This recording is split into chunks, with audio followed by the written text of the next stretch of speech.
20 seconds. We ready for 20 seconds?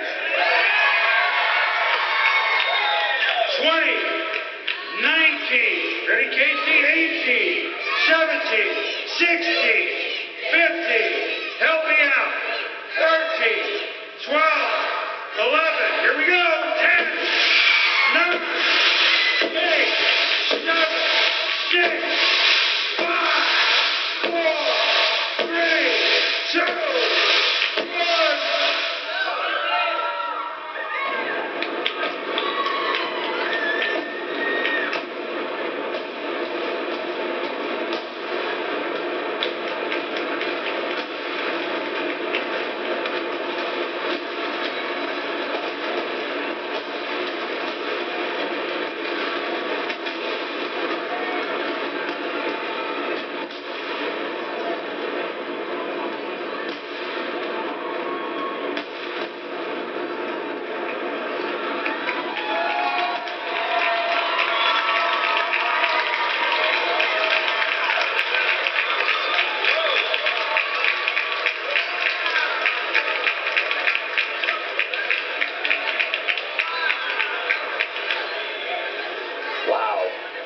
There it is. One of the great icons of Dallas, Texas is gone. The home of America's team for 38 years.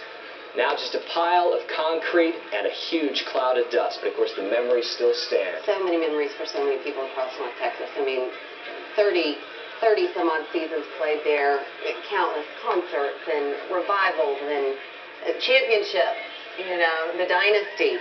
And there we're getting our first view of that cloud of dust really starting to spread. Again, the wind out of the south-southeast this morning, so that cloud will be moving to the north and northwest.